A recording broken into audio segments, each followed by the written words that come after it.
Hey guys, on today's episode, we're going to take another look at another Star Wars Age of the Republic issue. Today is going to be a Padme Amidala episode. I really do like this issue of Age of the Republic, and I'm sad to say that we only have a few more issues to go before we finish the series. So let's get started.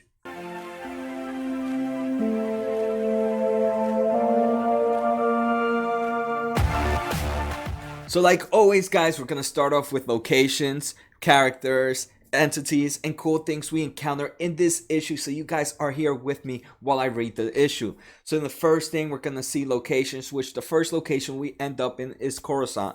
Obviously, since this is a Senator Padme's issue, we are definitely going to be in Coruscant. The great thing is we're only in this place for a few scenes, and then we move on to the next planet, which is Clabron. So Clabron is a neutral planet, and we're gonna see that the main purpose of this issue is the Senator is trying to get Clabron to become a planet for the Republic. So that's her purpose, and that's what we're gonna follow this issue as. Next, we're gonna talk about characters, and obviously, again, this can't be a Padme issue if we do not see Anakin. So here we see Anakin and Padme kissing. We end up seeing that they get caught, but who did they get caught by? We'll definitely hit that in this issue.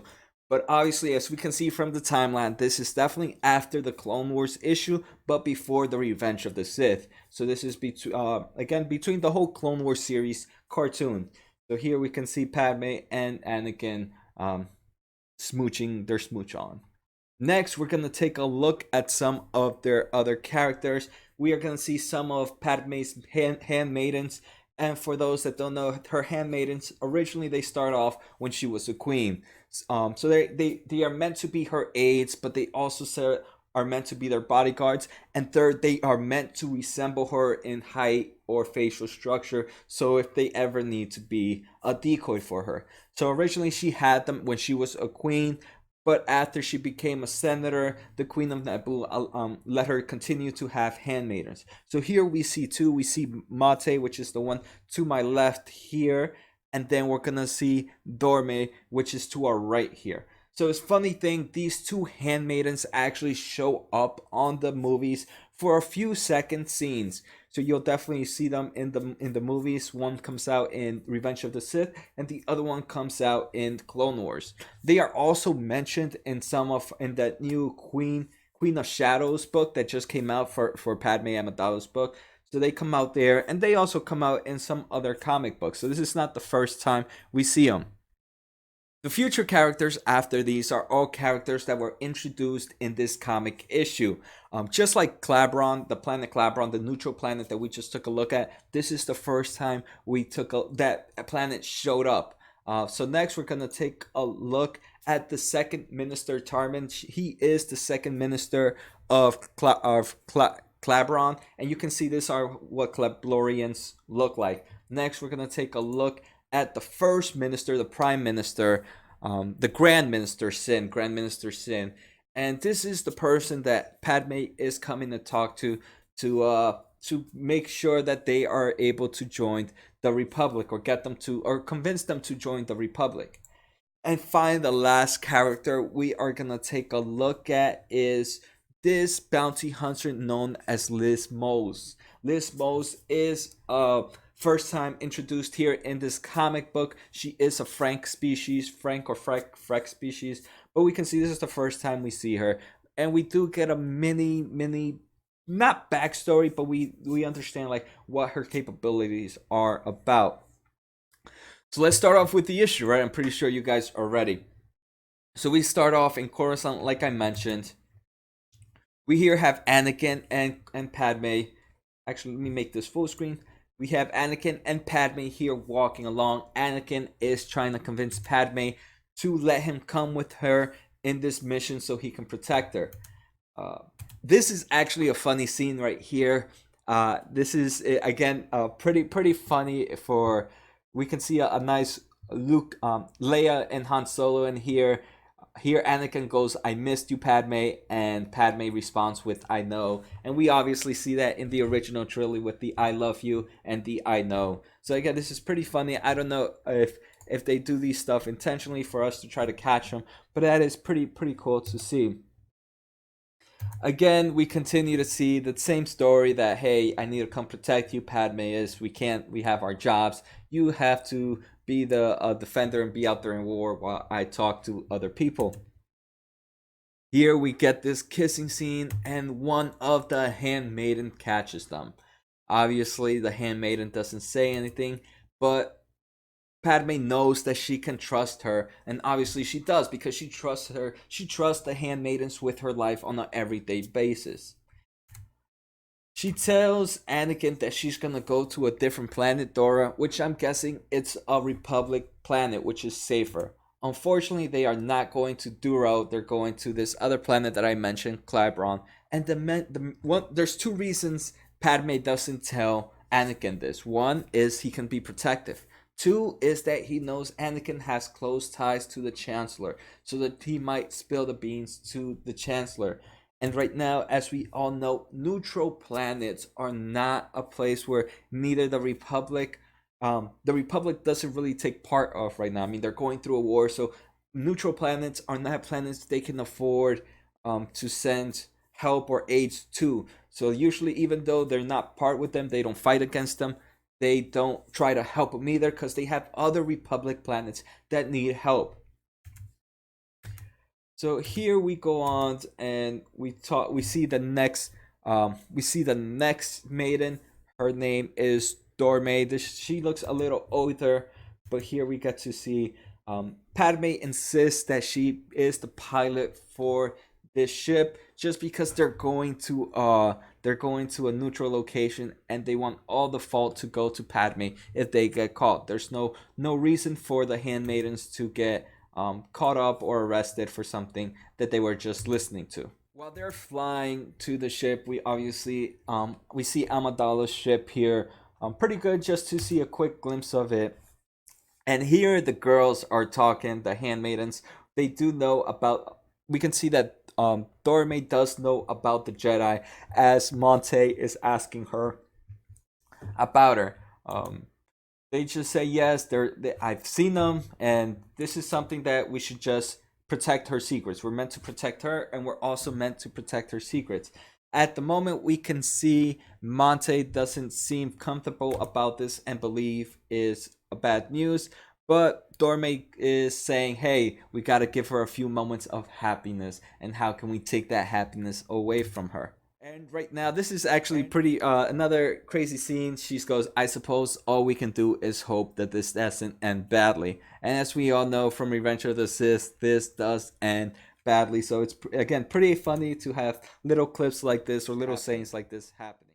They arrive on the planet, but before arriving to the planet, Padme believes something is not going right. The main reason she believes that something is not going right is because they haven't received transmissions, and they haven't received anyone to greet her. Obviously, the handmaidens believe this is a trap, but Padme says they need to continue the mission regardless. Here we can see this nice scene of the three coming out, and we can see this. There are some strong females, and they are ready for anything. They go on and walk. They're ready to go shoot some blasters, but Padme says not yet. Do not shoot until there's a reason to shoot. One of them responds that hopefully death is not the reason that they shoot. They go on inside to walk inside the this building where they were supposed to meet the Grand Minister, so I'm guessing it might be some form of palace.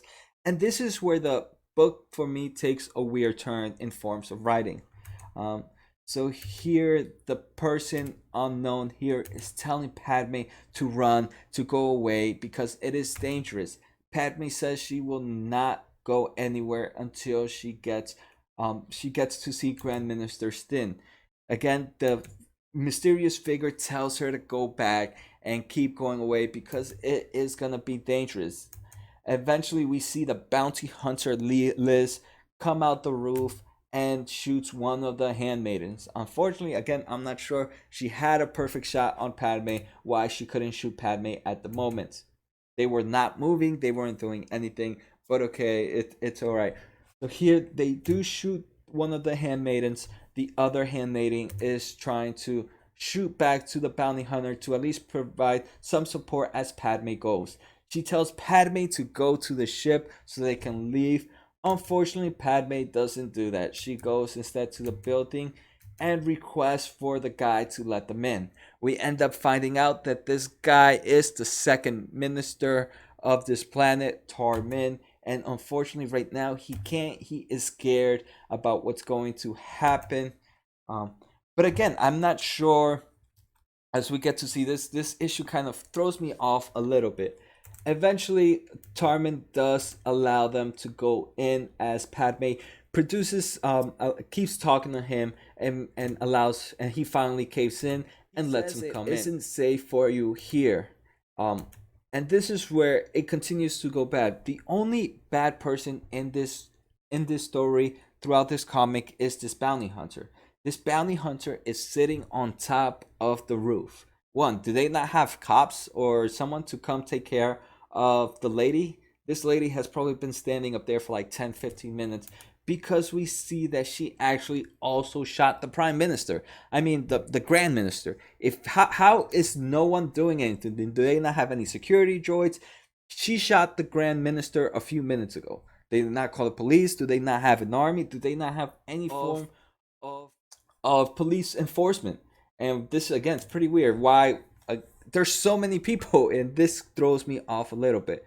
But here we end up seeing that Padme asks for help for her handmaiden to get some health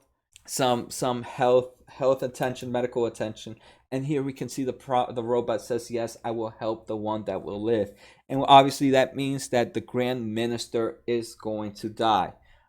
And the handmaiden is definitely going to survive. Padme goes on and goes and talks to the grand minister and asks how she can help the people so that they may be able to join the Republic. Right here, they mentioned that this neutral planet did not want to pick a side, and they wish to stay out of the conflict. The main reason they decided to go with the Republic was because they believe if the Republic wins, the Republic will not have ill will to planets that went neutral. So that to them means that the Republic are better people compared to the Separatists. But he does mention that the help that he wants to give is not army, it's not a combat type war, because these people are not people of war. The Grand Minister ends up dying, and the next in charge is the second minister. He now takes place as the Grand Minister Tarmin, and first his emotions blow up, and he says that this is all Padme's fault, and that the Grand Minister is at fault for inviting her. Obviously, we can see here that he is just extremely hurt right now because the Grand Minister just died. The new Grand Minister asks Senator Amidala what she needs, and Padme responds that she wants the end of the war, and perhaps she's asking for too much. We do see a back scene of when she was a queen, and again we see some of the handmaidens here. We know that one of them ended up dying in an assassin attempt during the Clone Wars movies, and I think we see some other deaths of some of her handmaidens. Now we can see she has down to 2, but I'm not 100% sure if she only has 2 right now, and if that's the only number. So if you guys might know, post on the comments, let me know if she also has other handmaidens in charge. Again, then we go on and see, and she talks about the war. We get to see a backstory, a back image, a flashback of Anakin, some troopers, and another Jedi. Again, this issue kind of threw me off a little bit. Not too much of a fan, especially looking at this issue here. I mean, look at that. The lightsaber looks like it's bent. Anakin looks like he is, I don't know what.